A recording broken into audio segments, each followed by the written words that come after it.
Get started. All right, so Walter Fisher, the narrative paradigm. Now, the narrative paradigm is different from other things that you've covered so far. The classical method is really very much about the tools the rhetor has chosen to use in order to try and craft some measure of conviction. All right, when we shifted over to Toulmin gave us the Toulmin analysis, which taught us to look for sort of the kind of linchpin, the undergirding of the structures of assumption and values that we have to bring to a message to help make it make sense. So now let's see if it'll let me do it. Okay, we'll see. No promises. All right, so Walter Fisher narrative paradigm. Basically, when you looked at Toulmin, undergirding structures, Fisher's the first time that we're going to take a fairly significant different tack entirely.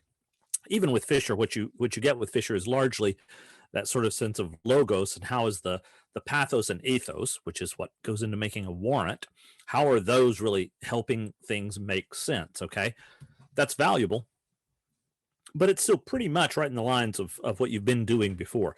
This one is new. So Fisher is saying, I want you to think about messages in a way that is different from the way you have usually generally thought about messages. So the Walter Fisher's narrative paradigm, let's start basically by getting a sense of what goes into it. All right, the basic assumptions that lie behind it. First of all, Fisher says that people are, by nature, they tell stories. It's what they do. That's the first way you make sense of the world, and it's the best way that you know for making sense of how the world functions and how the world works. So it's only natural, he would say, that stories are sort of at the heart of what we do when we start trying to shape our perspectives, our convictions, our beliefs about the world and about how things interact and function. So basically, people are storytellers by nature, and we use those stories to explain, to explore the world around us, to see how we should come to understand the world around us. So stories become a way of thinking, a way of figuring things out, a way of giving reasons and doing things. That's the nature of stories. That giving reasons should start waving a flag in your mind, okay? If stories are ways of giving reasons, then stories are ways of doing rhetoric, because rhetoric, remember, is a set of reasons. It's enthymemes that lead to our convictions.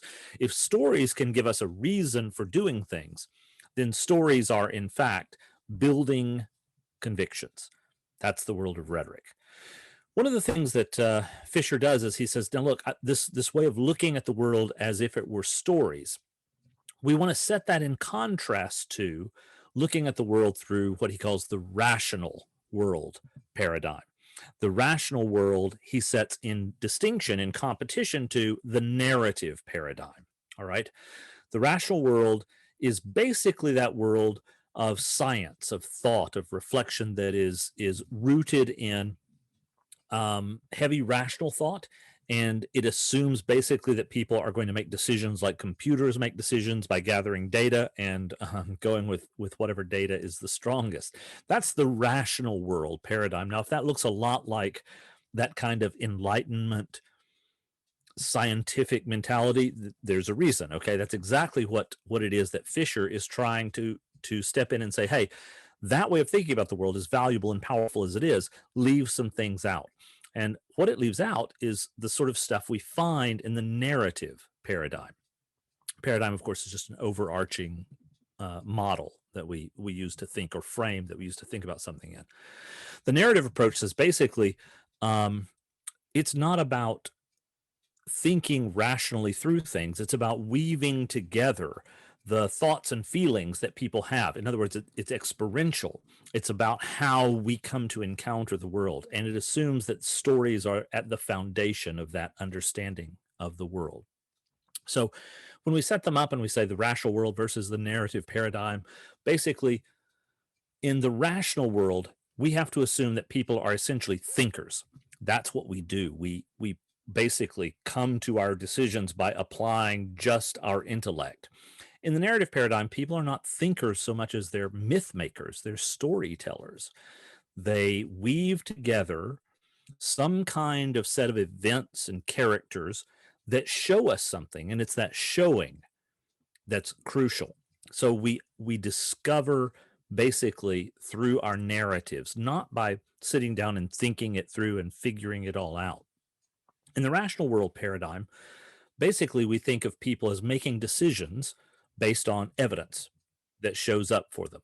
Now, when that evidence shows up, um, we find ourselves in a situation where the the evidence is what leads us to the conclusion. All right. In the narrative paradigm, it's not the evidence. Okay. In the narrative paradigm, what Fisher wants to emphasize is that people make decisions based on a sense of what makes good sense. It's the sense of good sense, is what he calls it. Something that he lumps together into the category of good reasons. Okay. And that just means the kinds of reasons that resonate, that lead us somewhere. Now, if you're thinking again about enthymemes, then you are exactly right to be thinking about enthymemes at this point, because that's what good reasons are. Good reasons are those that evidence that doesn't lead to a scientific conclusion. That's exactly what it is that Fisher is getting at here. He's getting at the sorts of things that they're not going to lead us to knowledge. They're going to lead us to understanding the world better and responding to it. They're going to lead us to our beliefs, our convictions. In the rational world, basically, um, the course of the argument, and it's always an argument in the rational world. It's always a set of evidences that lead somewhere. In the course of the classical world paradigm, I mean, in the rational world paradigm, basically, this exchange of ideas. Oh, what is this? Go away. All right, this exchange of ideas is rooted in the argument telling. Okay, the argument giving. It's the giving of the kind of evidence that leads to one specific place. All right. In the rational world paradigm, so back at it. All right, so let's see if we can put this together quickly. People are essentially thinkers versus storytellers. People make decisions based on evidence versus people making decisions based on enthymemes, basically the sort of good sense about how the world functions and how it works. And in the rational world, basically, there is this situation, this circumstance that will determine basically our analysis of the situation, determines how we are going to argue, how we're going to give evidence.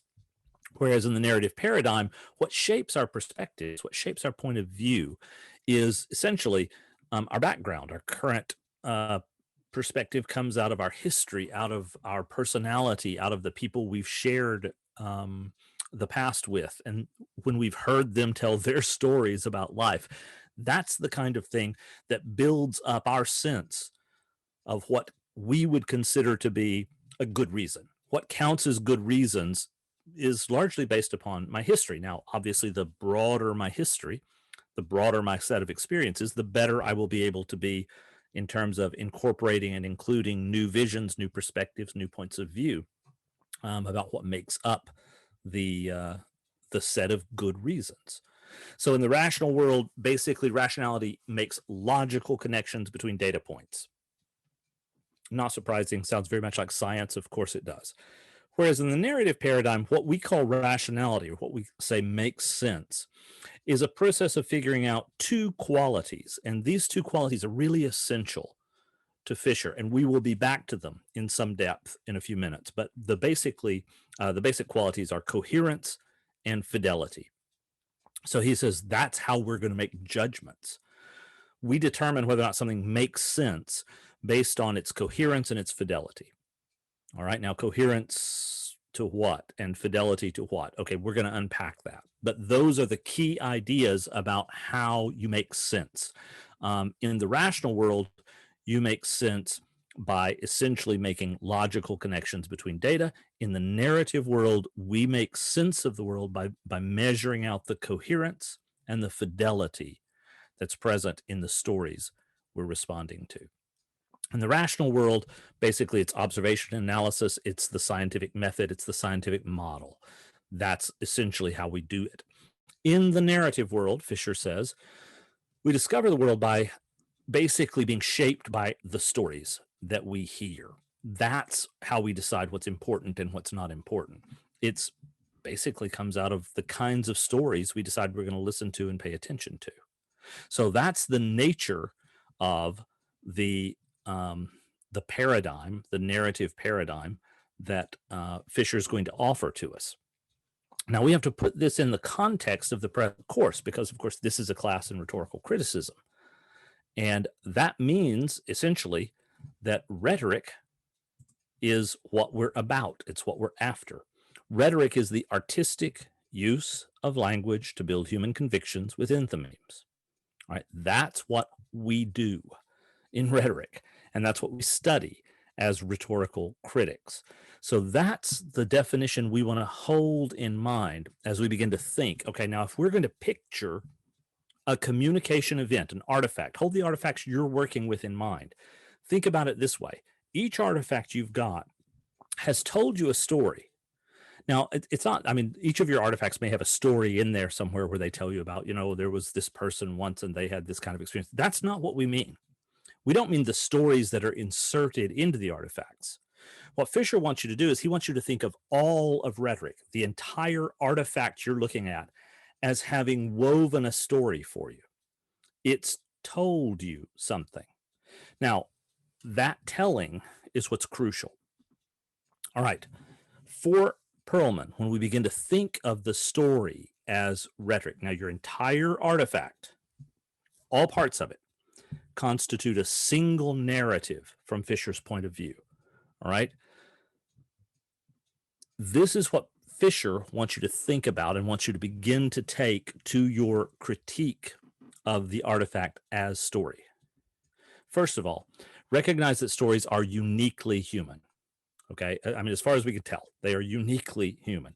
You can pay an enormous amount of attention to what gorillas do or how chimpanzees organize themselves, or the kinds of sounds that are made by whales or dolphins or crows for that matter. And there's no question these are all beasts that carry a whole lot of intellectual ability around with them. Okay. That said, there is absolutely zero indication that any of these species are out there telling stories to each other. There is no sense whatsoever that they are weaving together mythologies, or that they are that they're giving a sense of chosen hierarchic priorities in terms of what a hero looks like and doesn't look like, or what a vice will do to a community, or any of those kinds of things that you get out of good stories, right? They're just there's no indication that's what's going on, and there's a great deal of indication that that is not what's going on. So as far as we can tell, and we've got relatively good evidence on it that could be toppled, but we have relatively good reason to believe that stories are uniquely, specifically human things. We seem to be the only creatures we've ever met that do this. So that's something we're going to bring to our idea of rhetoric as artistry. Another element of critiquing your artifact with this method will be you have to understand that our stories are going to match our experiences and our values. Stories are woven in a way that show us, that tap into our own experiences, our own hierarchies, our own values. And when that happens, those stories are more likely to be persuasive. They're more likely to be incorporated into our understanding of what makes a good reason. Now, it doesn't mean you can't be challenged. Of course you can. Good stories will always challenge you at some little point of view or some perspective, always. But they're going to challenge you first by making you aware that they know who you are and what you respond to. So good stories tap into where we already are, things that we can already be expected to want or desire or hate. And good literature, all good literature, taps into those kinds of experiences. They're actually rather common. That is to say, they seem to cut across most cultures, as we're going to find when we shift our attention soon to Kenneth Burke. Burke is going to talk about the way drama, the way this sense of story and myth move across cultures. and remain remarkably similar, no matter which cultural world you're coming from. There's this enormous amount of overlap, Burke says, in our understanding of the world through the stories we tell. Well, Fisher kind of taps into that here. And he says basically, good stories, the things that give you good reasons to act, they're going to be essentially built in to the kinds of experiences and values that you've already established. So they're already part of your life. They start with agreement, and then they move you to say, if you agree with this, then you ought to take this step. Okay, so that's how persuasion works in the narrative paradigm. It gives you a story that you already kind of like, and it kind of resonates with you, and you follow that story to a new and unexpected place. That's what persuasion is. All right. Now, stories that tend to, let's say, contradict or disparage or undermine that sense of what's important and valuable to us, those stories tend not to be very persuasive. So, stories that just start out insulting and demeaning the things that we think are important and valuable, those tend, generally speaking, to be stories that won't get a lot of hearing. Okay. So when we begin to think of these qualities of stories, they're a special, unique human event that they're going to tap into things that we already hold as important and precious and dear. And that's going to be how they're going to essentially persuade. That's essentially how it's going to, how these stories, how the sense of the narrative will become rhetorical. It's going to become rhetorical because when we understand the story, we're going to see it tapping into things, values that we have, and showing us, encouraging us to take those values to a new place. That's how it will work. Now, enthymemes are an essential part of building human convictions. That's what rhetoric is about. In the narrative paradigm, the enthymeme is going to be those parts of the story. Okay, it's going to be, that's what you're looking at, the kinds of remember, an enthymeme is just any line of reasoning that moves us toward a conviction, that reinforces a conviction or challenges a conviction or presents a new possible moment of conviction for us.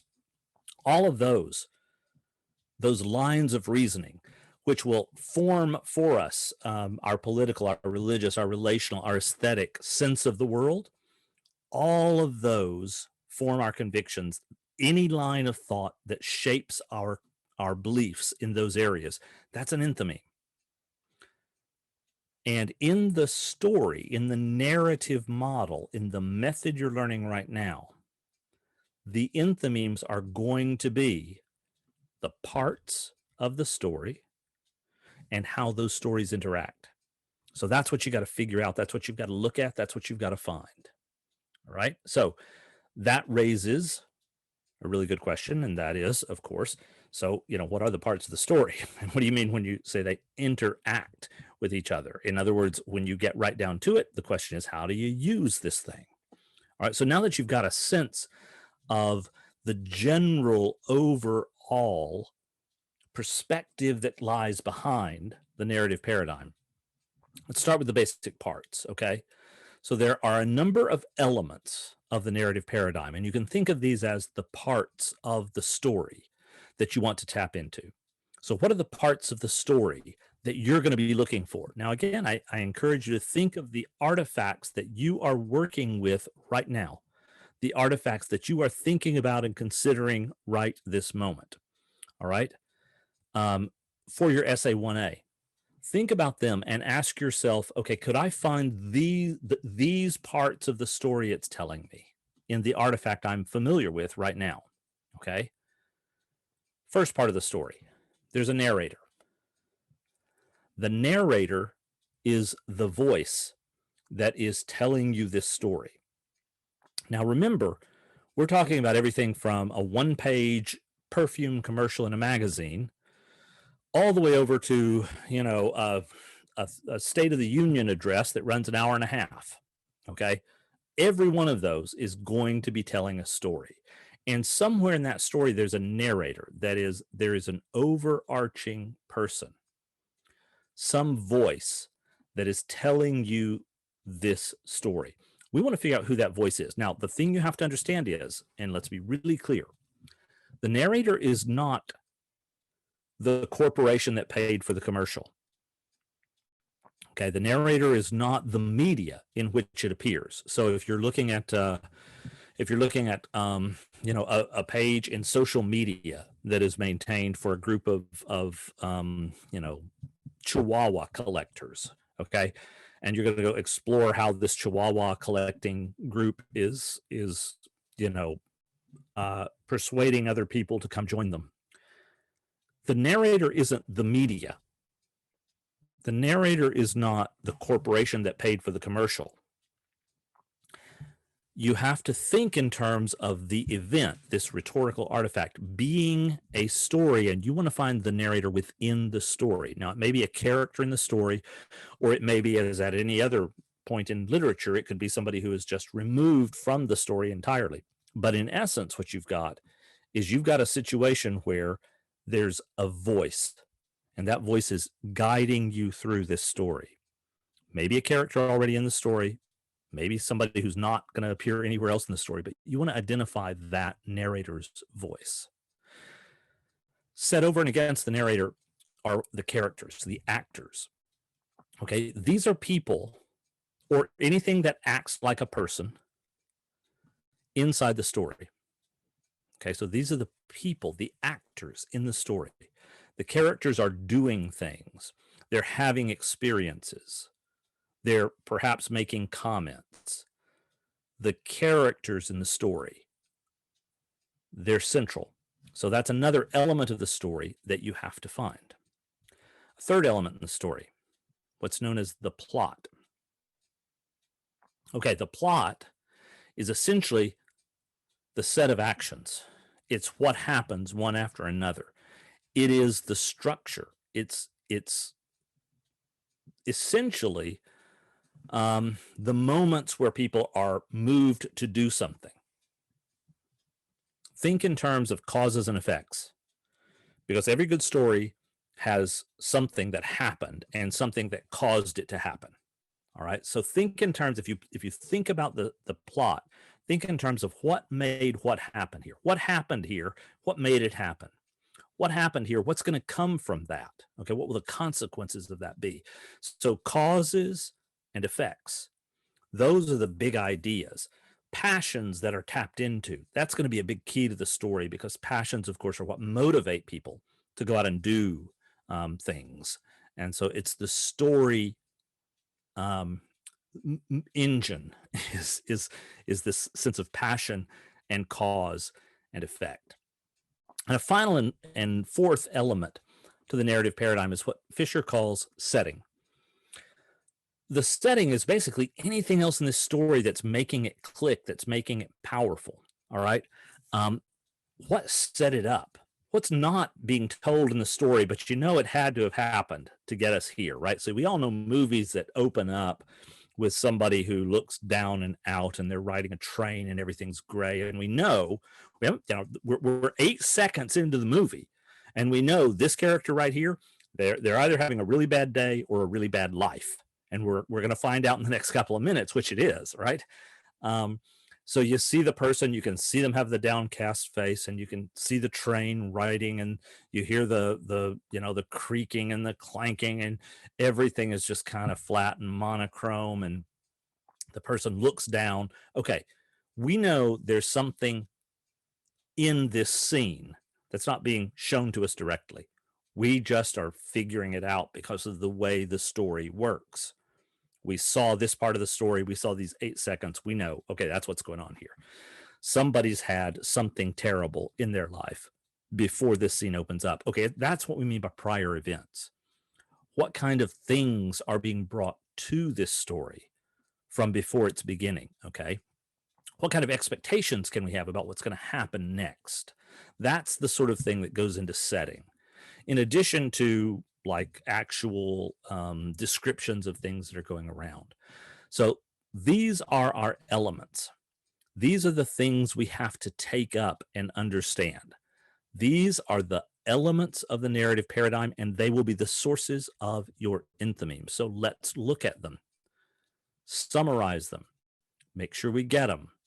The storyteller, the actors. Now, one of the actors might, in fact, be a storyteller, or they may not be a storyteller. Okay. But you've got a narrator, you've got characters, you've got plot, events, actions, passions, causes, effects. And you've got a setting. You've got prior events, future expectations. Okay, those 4 elements, get them down, read, mark, and inwardly digest them, because I'm about to give you an artifact. And I want you to find each of these 4 elements in that artifact. All right, I need you to find the 4 elements. There's your story. Here's a rhetorical artifact that is entirely story. Okay, look at it. You've got to find a narrator. You have to find character or characters. You got to describe the plot. And you got to explain the setting to me. So. I had a quick question, Professor. In this Sure, case, fire away. Could the narrator be something like the camera, because it's directing what the No, audience there's sees? no camera in this story. There is no camera in the story. Gotcha. Where's the camera? It's a good question. It's a good question, but show me the camera. Where's the camera in the story?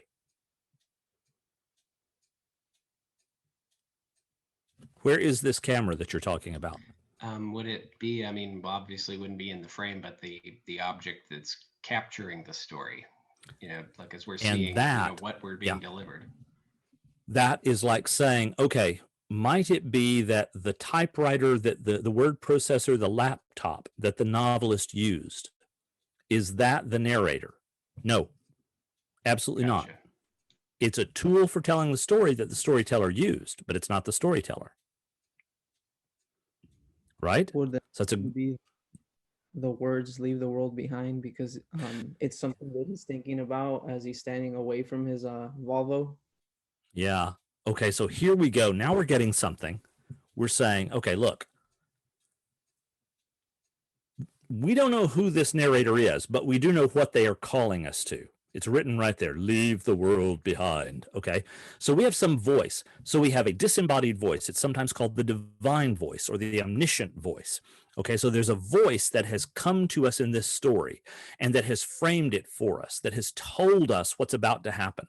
And what's about to happen is a call to leave the world behind. The narrator has spoken, the narrator has framed it. We have an omniscient, disembodied voice that is telling us. Now, think about the difference. And this is really 2 great observations here side by side. Think about the difference between when we think of the camera, which is here framing this scene and taking the picture, and we think about the disembodied voice speaking.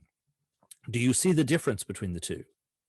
The camera is simply this object that is being used to tell the story. It's not in the story at all. And yet it does frame it, yes. But remember, media, the tools being used, that's not what the story's about. The story is only what's contained in this frame and what this frame implies. Okay? This frame is telling us a drama, a story, and there's no camera in that story.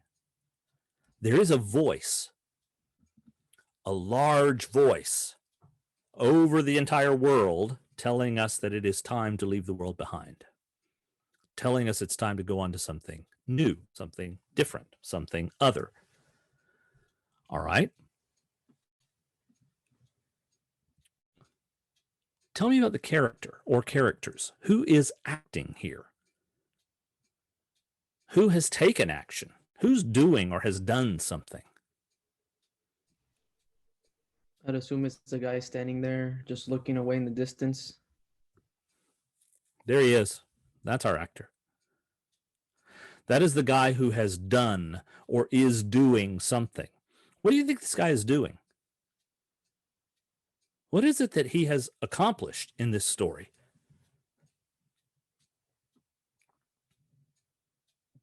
He's left the world behind by going to a remote area, it looks like. That's exactly what he's done. He has obeyed the call of the great divine voice that spoke. He has followed through. That's exactly right. He's the character who has picked up the narrative and embodied it, enacted it. He did it. He's the one who accomplished it. But you know what? It wasn't just him. He had a friend. Who was this friend? He didn't pull this off alone. Nobody ever pulls anything off alone in a good story. The car. They always have. Say again? Would it be his Volvo? Bingo. There's the other character in this story. All right. You see how this is shaping up? We had a narrative voice laying out for us. And honestly, even if they hadn't put the words leave the world behind up there, I think we probably could have figured that out. Okay. we could have gotten that. Leave the world behind. Yeah. Get away from it all. That's what this is about. Okay. But we were given a narrative voice saying this is what is essential. This is what this story's about. And then we were given the characters. One man who had set out on the quest and achieved what the voice had called him to do. He achieved his calling. He left the world behind. He and his noble friend, the Volvo, who helped him pull this off. All right. So what's the plot? What are the series of actions? What are the accomplishments? What's the cause and effect in this story?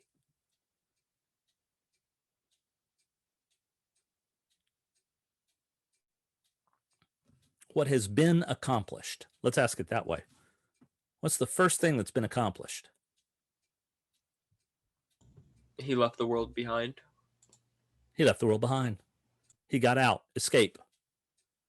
You didn't, because you're sitting somewhere reading some schmucky magazine or surfing the internet looking at car commercials. You did not leave the world behind. You are still the stuck schmuck, okay? You haven't escaped. You're still living your petty, narrow, meaningless life. You don't smile like he smiles. Why? Because you are small and you are insignificant and you have not heard the call to leave the world behind yet.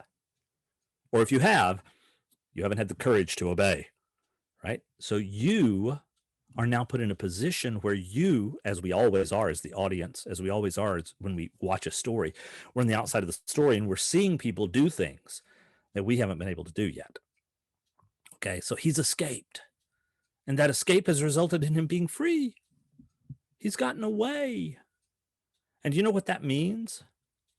That means that our hero is living a life of leisure. He has made it. He has succeeded. He's pulled it off. He doesn't have to work 60 hours a week like you do and I do. He has space. He has time. He has won for himself leisure. He and his noble friend Volvo have managed to bring themselves where? Well, there it is. If we want to go on to that final step, what's the setting? There it is right there. The big, beautiful world of being free and not being tied down and having left it all behind. That's the story. Okay. One snapshot. Leave the world behind. Volvo. 5 words. That's the story. That is the story that is unfolding in this commercial. Questions?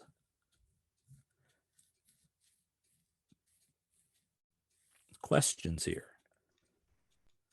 Does that story make sense to you?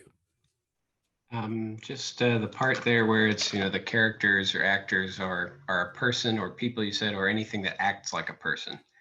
Yeah. So is that like we're relying on personification of this car as the good buddy that helps him get there? Or is that, the implied thing? I mean, I guess some people might see that a little differently. The question, you could. Okay, so that's an excellent question, an excellent point. So let's start with this part. Absolutely, personification is huge in the narrative paradigm. Lots and lots of things that are out there act. Okay, they are actors in the drama. Okay, as we see here, the car is an actor in this drama. Now, is that the only way to read this story? No, absolutely not. You might be able to weave a different kind of story. Okay, but here's the issue. Your story, whatever you weave out of this, has to reflect the actual story that's in front of you. So you might see it differently, but if you see it differently, you've got to be able to justify and explain the story you are understanding that comes out of this. And it has to be consistent. You can't name as an actor things that aren't acting, things that aren't accomplishing the call of whatever the narrator wants. You can't name as plot characters. So so don't confuse those things. But is there more than one way to interpret a story? Absolutely, absolutely, no question about it. If we were to pick this to analyze something, would we take these 4 steps as like the root of the analysis? What are the narrator, the characters, the plot, and the setting, and that would be what we focus on for the analysis? Well, two things I would say to that. One, jein, the Germans would say, ja und nein. Yes, it's also part of the description. Okay, so this is if you're choosing the narrative paradigm, then your description will, to a large degree, be a process of talking about this as well. Now, context, where did this appear? What media did it appear in? Who's the expected audience? Amount of space and time given to any particular aspect of the story. All of that is still in your description. But then when you turn and you begin to talk about the plot, the setting, the characters, the narrator, you're still describing this event that I'm watching here in front of you. You're still describing the story, but while you're describing, you're also already analyzing. Remember also the second thing I would say. So yes, in short, all of what you're doing there really is, it's the soft border between description and analysis. When you do it, you're still describing, but you have already begun your analysis as well. Second thing I would point out in that regard is hold in mind also, you don't identify just each of the individual parts. You talk about how they interact. Because if you give me, think of any movie you've seen lately. If you listed, here's the plot, here are the characters, here was the narrative voice, and here's the setting, I still wouldn't have very much of an idea about how it worked. Did it come off all right, or was it kind of a mess, or how was that movie? Oh, well, to explain how the movie really worked, I need to know how the characters are tied to the plot. I need to know how the narrator is tied to the setting, like here, right? Those are important things. So when we hold those two things in mind, we're back now to that idea of here's the narrative paradigm, right? Essentially, the narrative paradigm is that world where we're going to let the stories shape our perspectives. And it is a process of figuring out the coherence and fidelity of our stories. So here is where our analysis will wind down.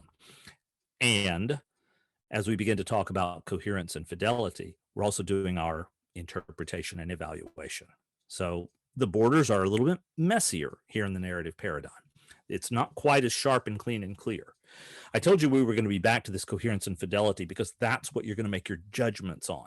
Your judgments are going to be based on how coherent and how fidelitas, how faithful the story is. So let's take a look at those two aspects, all right? Narrative coherence, we're going to start with that one. Sometimes when you go look it up, you'll find it's called narrative probability. Same thing, narrative coherence, narrative probability, okay? Essentially, you ask a central question, and that is, does this story hang together? Does it seem to be going somewhere? Does it seem internally consistent? Okay, now, it would have been very strange in that car commercial if we had been sitting there and all that was going on and he had his laptop out on the hood of his car. That would not have matched the story. Okay, something wouldn't have been right about that. Okay. So that's one of the things that we watch for in a story. Now, the story that we just did with the Volvo commercial, it's very tight, it's very intense, it's very focused, and it's kind of hard to imagine. But I mean, if you think about something a little longer, say a TV commercial or a Super Bowl commercial, they're famous for telling stories. Or you think about a particular presentation. Think about, again, your own artifacts for your essay 1A and 1B. They're weaving a story together too. And one of the things we want to ask about that story is how well it coheres, how well it just comes together and makes sense. Does it seem consistent, or do things suddenly change? Are there sudden, kind of contrived sort of setup shifts in character or motivation? The image here, if you're too young to know it, the image is of the original Star Wars series. This is the final movie when Luke and his father Darth Vader are on this big space station that's blowing up. Okay. One of the reasons that this is such a weird and contrived scene, and you got to remember it's old, right? When this movie appeared, people had been following this Star Wars thing for 6 years. And for 6 years, Darth Vader had been this sort of ultimate galactic bad guy. And suddenly, in the last 12 minutes of the final scene of the final movie, what we expected would be the final movie, after 6 years, suddenly Darth Vader becomes this sentimental old sop who just wants to hold his son's hand. I mean, as he dies, what a load of crap. Okay. It made the story not hang together. It was this sudden twist and turn where an entire character that we had come to hate over 6 years suddenly turns into something entirely different. Okay, when you get something like that, that's a break in coherence, right? Do you see how that makes the story not hang together? It sort of shakes you out of the story and you go, well, huh? Okay. When stories aren't working, you get those kinds of events. And another element of coherence is this natural causality. We look for things that make sense. Things interact in a way that changes them. And is that change something that sort of resonates, that coheres within the story? Does it make sense? That's the nature of narrative coherence. Narrative coherence is that question of whether or not the story hangs together, whether it is consistent or whether it's contrived. Does it have a coherent sense of causality? In short, the interaction between the plot and the characters in the setting. Does it make sense? Is it consistent with itself? Now, remember, coherence is just a question of, is the story coherent inside itself? Okay, that's the question we're asking here. Is the plot free of contradictions? Okay. Now, this doesn't mean, of course, that you can't have something amazing in there, right? If you know anything about literature, you know about this willing suspension of disbelief, where we go into a movie and we know perfectly well that cars don't fly and there are no wizards and zombies don't eat people. We know that that's not real. But we can sit down and have a rollicking good story because we are willing to suspend our disbelief. So don't think coherence means it's or the next element we'll talk about, fidelity. Neither of these mean that it has to be always factually accurate. No, of course not. Okay, we are perfectly happy with the willing suspension of disbelief. Okay, so here's another story you're about to be told. Okay, this is a scene from a television commercial or a video commercial that you see online. Okay, it's a zombie who's trying to sell you a phone because it takes such great selfies. Okay, spectacular. You know there are no zombies. I know there are no zombies. We look at this and we get a good laugh out of it. Okay, that's not a break in coherence. That is not what we're talking about. Okay, the story stays coherent in itself. That's the question we're asking. So the presence of things that are fantastical or amazing, that 1 in 6 trillion chance where you book an airplane seat, and you go and sit down and discover that your long lost lover from junior high school has the seat beside you, and suddenly new romance is rekindled, and yada yada yada. Okay, that's the kind of stuff we buy in a movie. We'll let it happen in a movie, but it doesn't happen in real life. That's fine. In the story, we're okay with it. So we're not talking about fantastical things. That's not what breaks coherence. What breaks coherence is when the story sets up a kind of expectation and world and universe, and then the story violates its own expectations. That's a problem with coherence. All right. So narrative coherence. Here's what it means. Does the story hang together? Is the plot free of contradiction? Characters and setting, are they interacting consistently, internally consistent? Okay. Or are there contrived sort of sudden shifts in characters or motivation? Is there a coherent sense of causality in the rules that the story has established? Okay. We're willing to offer, suspend our disbelief, but in the end, we want the story to give us a world that is coherent. Okay. It's not going to make sense. We're going to feel weird if we tune into a Harry Potter movie and they've got cell phones at Hogwarts. But I don't know why they don't have cell phones at Hogwarts, but I know they don't. And I think it would feel really weird if suddenly they did. Okay. The story sets up certain expectations. Does it stay consistent with its own expectations, or is there an internal contradiction? That's the question about coherence. Does the story cohere? Does it set up a world where there is internal consistency? Okay, that's the question of coherence. Narrative fidelity, on the other hand, that is the next element that we're going to use to make our judgment call. So you can see how narrative coherence would be used to make a judgment about the story this artifact told you. The story is consistent or inconsistent with itself. Okay. Narrative fidelity is going to raise a different set of questions that you can make judgments about. That question is different. It says, does the story told reflect the real experiences in the real world? Now, again, we're not upset by zombies or staircases that turn around inside Hogwarts, or time travel, or wizards, or that 1 in a zillion chance that sets me up to re-meet my long lost love from 9th grade. Okay. That kind of stuff, we're perfectly willing to buy in the story. We're okay with that. That's not even what we mean by fidelity. What we mean is, given the situation, given the circumstances, do people behave in a way that suggests your experiences of the real world? Is the story told in a way that reflects real experiences of the real world? In other words, sure, I've never met a zombie, okay? But I've certainly been afraid before. I've been very afraid. I kind of know what that experience is like. So when I look at the zombie story, the question that comes to my mind is, the people who are afraid in there, are they afraid in the right way? Is that really how people behave when they're experiencing fear? Okay. I certainly know, as everybody here knows, what it's like to be given a task that's really, really tough to do. Okay. And you try and you don't quite get there. Okay. And you try some more and you still don't quite get there.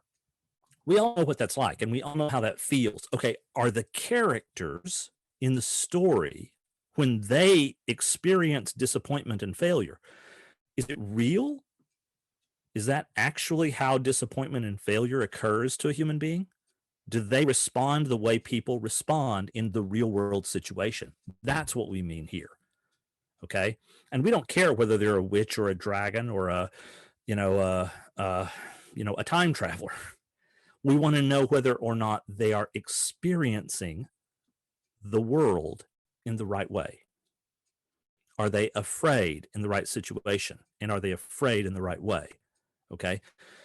That leads us to the question that the probably central question that Fisher wants. He wants to know, is the logic of good reasons present? Okay. The logic of good reasons means there is coherence. The story itself, inside itself, is consistent, and there's fidelity. When I look at the experience that comes to me through this movie, and I see how the people, the actors, all the actors, whether it's a talking car or a, or an animated cartoon figure, are they responding to trouble the way a person responds to trouble? Are they laughing at things that are funny? Are they experiencing the world in a way that makes it make sense? Okay, if that's happening, then I am experiencing the logic of good reasons. I am being given relevance. The things I'm being given are relevant and help me move along somewhere. Okay, that's the narrative fidelity. That's the issue of narrative fidelity. Okay, this question, is the logic of good reasons present? That happens when there's fidelity in a story that has coherence. The logic of good reasons, in other words, a good strong sort of, if you will, meta enthymeme, a sort of overarching enthymeme is present in this story. And that overarching enthymeme, that sense that it's okay to move in one direction or another direction, that experience is rooted in the fact that the story itself coheres. It builds a universe and remains consistent with it. And the experiences that I'm being shown in this universe, they look like real experiences. Now, obviously, some experiences are supposed to be, slapstick, funny, outlandish, and we're just supposed to get a hoot out of them and move on. That's fine. But if a story is giving me reasons to think, consider, reflect, some of those may be funny reasons, but the humor has to work in a way that brings me to a choice, a sense that I can have confidence, a conviction, that I can have confidence in taking this step, in believing this, in thinking or saying or doing what this story wants me to do. There are hierarchies of values in stories, and those hierarchies of values need to correspond to the hierarchy of values that we have in our real life. Okay, so I'm all for, being kind and being considerate, and being kind and being considerate falls above some things in our hierarchy of values and below other things. Now, you might put being kind and considerate in a different place in your hierarchy of values, but I'd lay you 9 to 5. In fact, I'd give you better odds than that. That if we were to lay out our hierarchy of values, you and me, they'd look an awful lot alike, because we have been raised in the same culture, we've been taught the same stories, and that's how our values get shaped. Okay. So one of the questions that we can raise as we think about this narrative fidelity, and as we're wanting to make decisions about narrative fidelity, is we can give our attention to the question of, where does that story fall on the hierarchy of appeals? Okay. What does that mean? Well, it means this, all right? Inside the real world, we're asking, is the logic of good reasons present? Okay. Where does the story fall in the hierarchy of appeals? Means there's a hierarchy, a set of powers that come with certain kinds of reasons to move and do things. Okay. Those hierarchies are, first, definition, second, comparison, third, consequence, fourth, expedience, and finally, authority. All right. That is all very abstract. So let's bring that down and see if we can understand a little better what we're talking about. Okay. So let's say you are out walking one evening and it is late and you're on your way back to your car, and suddenly you are approached by somebody who's got a mask and a gun, and they say, "Hey, I want all your money." All right. Now, you, being a communication scholar, you're not going to just stand there and give them your money. You, of course, are going to have a discussion with them. You are going to argue with this person. All right. So what is the highest and most powerful argument you could offer for someone not to do what they're doing? Well, you give them a definition. You define the act that's going on here as right or wrong. Okay. You tell the robber, you can't rob me, man. This is, think about it. What you're doing is immoral. It's wrong what you're doing. Okay. So you can try that line of argument. Okay. That's one space you could go. Some stories provide you reasons to do things because they show you this is just wrong, or this is really right. And even though it's hard, you have to do it, or this is wrong. And even though it would be easy, you should not do it. Think about stories that you've heard in your life that work off of those definitions. This is right or wrong. Definitions, that's the highest kind of appeal you can make, right? A story that sort of puts something into a camp for you, where you end the story thinking, wow, it's just wrong to, or I have to do that because that's the right thing to do. That's the kind of story we're talking about here. Maybe you have an artifact that taps into the right and wrong. Hint, if you're going to do any kind of commercial, that's not going to be where they tap into, right? But more complicated stories like a politician's address, they might very well tap into definition.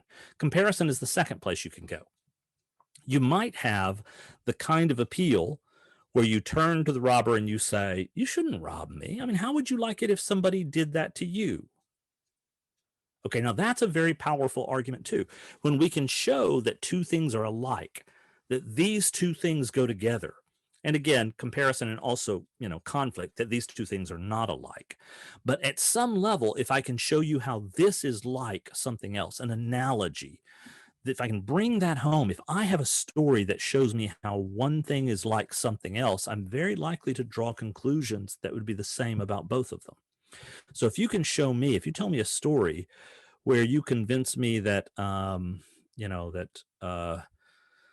so I go and I see Hamilton, and I see a story where you can convince me that just simply having ambition and going for it and moving ahead and wanting to get all you can and just be part of the action and patriotism go together, I'm much more likely to think of patriotism and ambition as very, very similar things. Maybe it's okay to have both, right?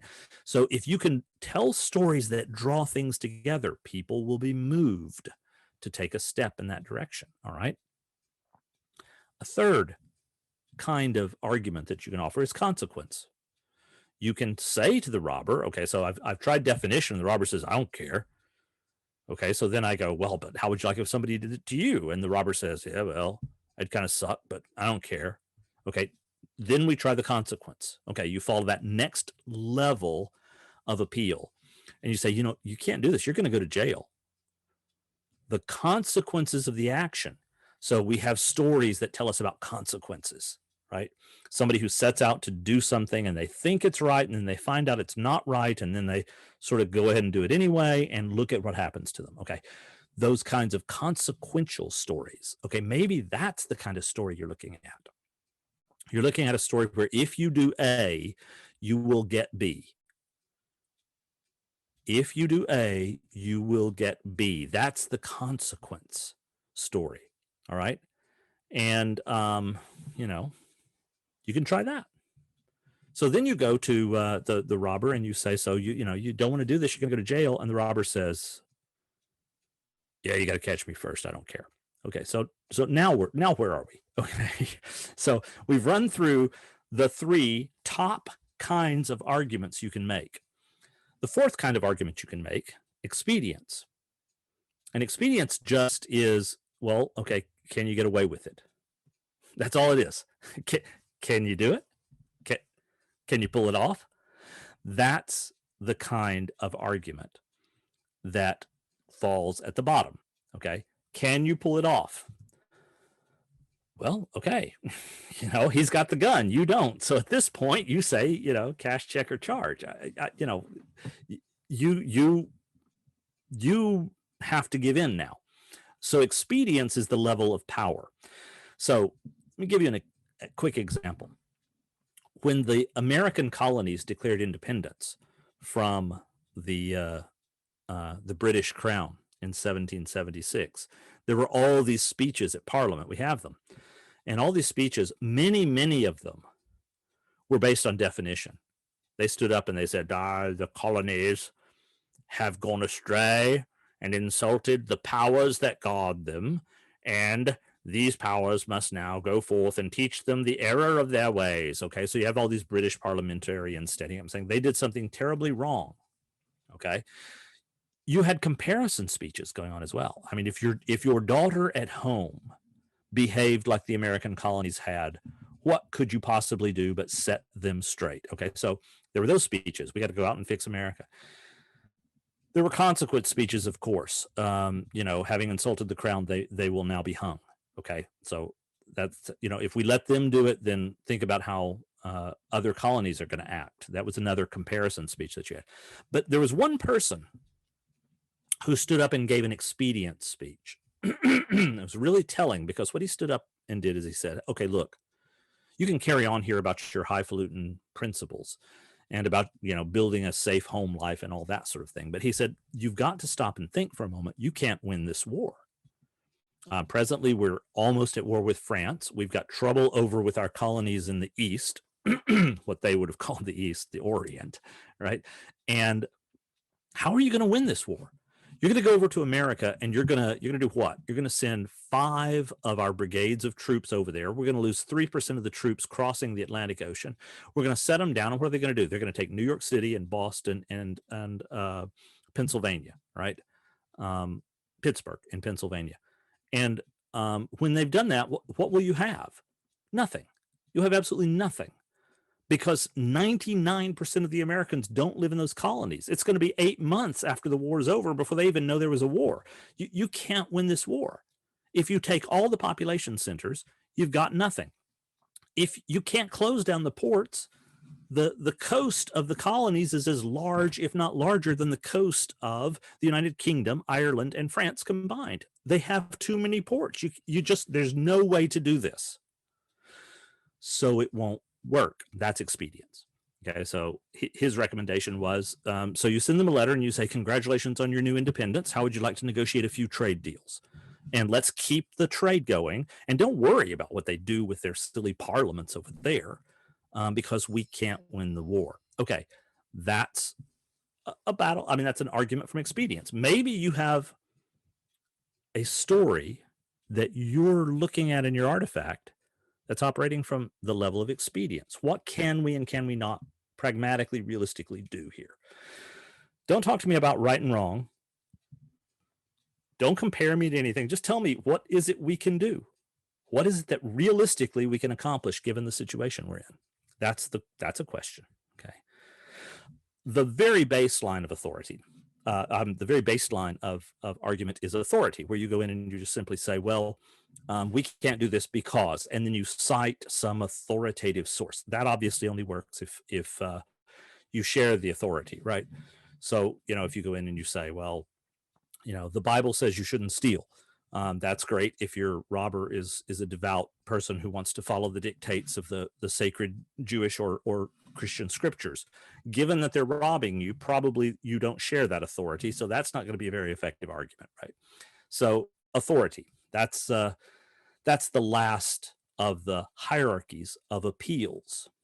So when you think about narrative fidelity, how well does this story cohere to the way the real world is in terms of how things are acting?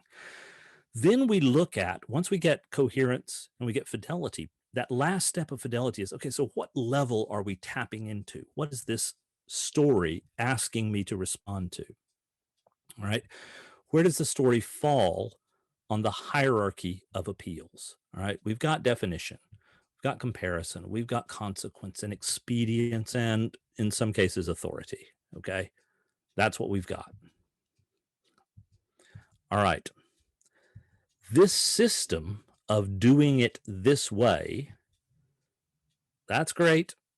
If the system of these arguments, it's great, whichever one works. Okay. And maybe they try a certain kind of appeal and it doesn't work. But in the end, what we need to find out is how these things come together to show us something about the message. And what that means is, tapping into these appeals, We want to know what sort of appeal that story is making, because that can, at one level, help us clarify the values that are being employed or appealed to inside the story. And that's the kind of thing you're going to be making judgments about when you use narrative, the narrative paradigm. All right. So, summary of narrative fidelity. There it is. Does the story reflect the real kinds of experiences in the real world? Okay. Is there logic of good reasons present? Have I given stuff that's really relevant to what the story's asking me to do? What kind of hierarchy of values are there here? Do they sort of correspond with the sort of values that I would expect to see in my real life? Where does the story fall on the hierarchy of appeals? And I want to know that, because that's going to help me understand the values that are at the baseline of this message. So that's what you're after. Now, story. We know what this story is. We've gotten our 4 pieces. Let's ask the question of coherence. Is this a coherent story? Yeah, it's a very coherent story. I'm told to leave the world behind. I see a lot of left behind there. Okay, there's a whole lot of just empty space. I don't see any paved roads. I see a remarkably clean car to have gotten that far out on unpaved roads, but there's a little bit of maybe incoherence there. I'm going to let that slide a little bit. On the whole, what I've got here is a pretty coherent story. Okay, now fidelity. Does this seem faithful? That's what the word fidelity refers to. Does this seem faithful to the real world? Well, okay, kind of. I mean, sort of. I mean, yeah. For a certain kind of person, this would seem like a real appeal, right? This would be a very strong appeal. It's a consequential appeal. All right. I could get out there too if I had a friend like Volvo, right? So there's this sense of an appeal going on here. The kind of person I want to be is the kind of person who has space, can live, make their own decisions, be free. Yeah, all that is appealing to me right here. Okay. Now, if you're not an outdoors type, it wouldn't appeal to you. That's okay. I'll guarantee you Volvo's got some commercials for you as well. I mean, you an urban, sophisticated, don't care about the bears and bees thing? Great. They'll have a commercial for you as well. It'll tell an entirely different story. But I guarantee you, your best friend Volvo will be the one that'll help you live that life too. That's what commercials are. They're commercials that say, here's my product and here's how it's going to help you be whatever you want to be, whoever you want to be. Advertisers are never interested in telling you who you ought to be. They're interested in figuring out who you want to be, understanding your values, and then making their product seem like part of your world, seem like part of your values. That's what they do. That's the story you've been told here. All right. So, in a nutshell, there we are. That is how the narrative paradigm basically functions. Any questions that you have?